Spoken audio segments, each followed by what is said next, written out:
Hello, my name is C.Hayden. The following presentation is on Graves' disease, the autoimmune disorder I was assigned for clinical pathophysiology.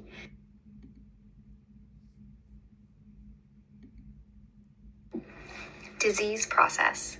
Graves' disease is an autoimmune disorder in which the immune system attacks the thyroid gland. The body overproduces the antibody, thyroid-stimulating immunoglobulin, or TSI, which mimics the effect of the thyroid-stimulating hormone, TSH, and thus thyroid hormone production is increased.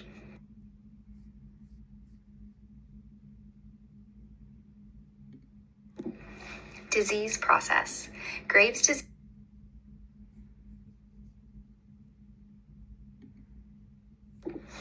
Patient demographics.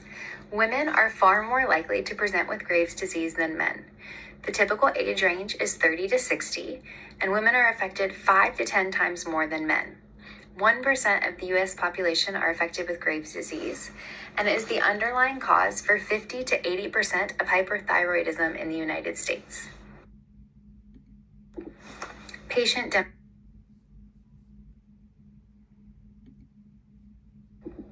Etiology. Although the exact cause is unknown, genetic factors along with environmental factors play an important role.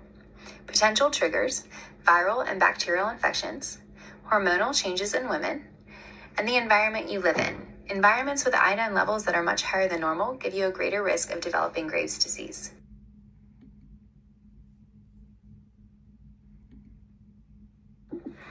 Pathophysiology. In Graves' disease, the immune system produces thyroid-stimulating immunoglobulins, TSIs, that mimic TSH.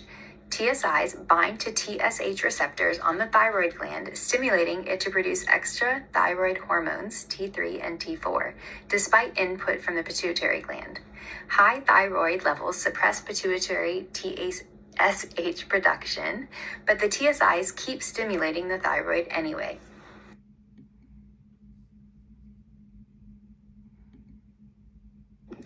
For a diagnosis of Graves' disease, laboratory testing would be done. Upon review, you would see an increase in T3 and T4 levels. You would see a very low or undetectable TSH level, increased radioactive iodine uptake on scan, and the presence of thyroid antibodies. TSI is positive or elevated, and you would see an increase in TRAb. As far as imaging, an ultrasound would show an enlarged thyroid.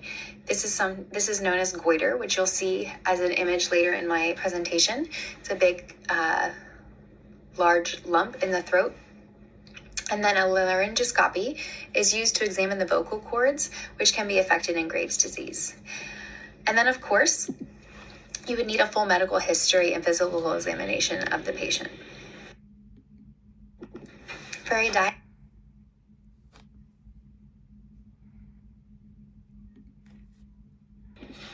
clinical manifestations for Graves' disease are the result of an increased metabolism and heat intolerance.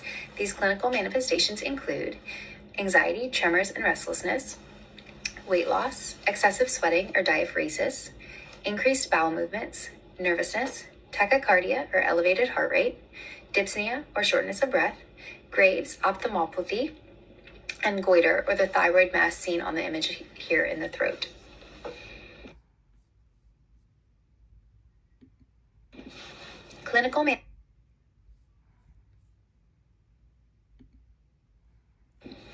A common phrase for Graves' disease is everything is high and fast. Expected findings include a high basal metabolic rate, heat intolerance, higher basal body temperature, increased TH, seen in labs as T3 and T4, and decreased TSH and TRH.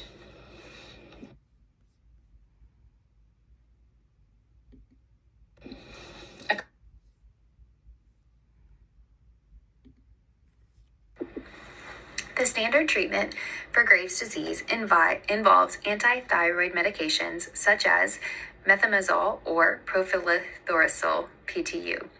These drugs work by blocking the thyroid from making excess hormones. Methimazole is usually preferred because it works well and has fewer side effects.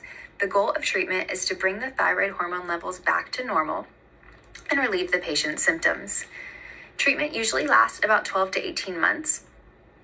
during which the doctors regularly check thyroid hormone levels and adjust the medication dose. After stopping the medication, some patients may go into remission, but others might need additional treatments, and some patients need to expect to be on treatment for the rest of their life. It's also important to watch for possible side effects of the medications, such as rash or liver problems.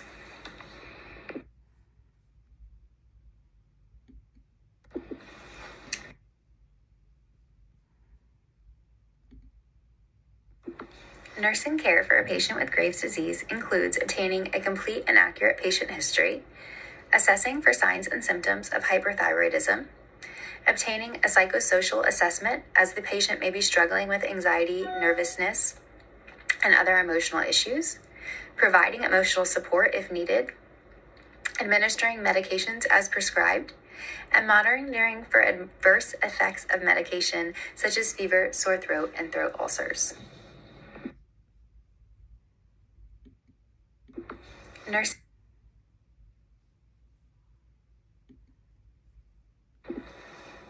Client education is such an important part of nursing, and with Graves' disease includes an emphasis on a potential for lifelong medication adherence.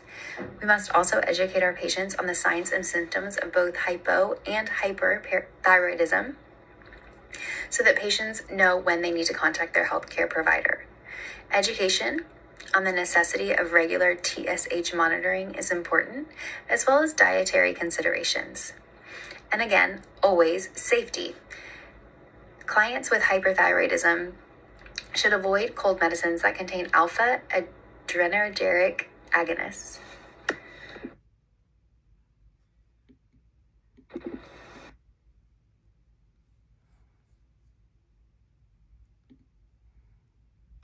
Here I've included the references.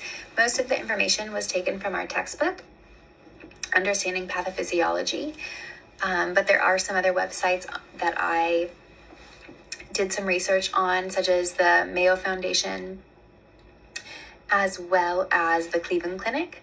I also referenced the images I used from the internet. Thank you so much. I hope you enjoyed this presentation.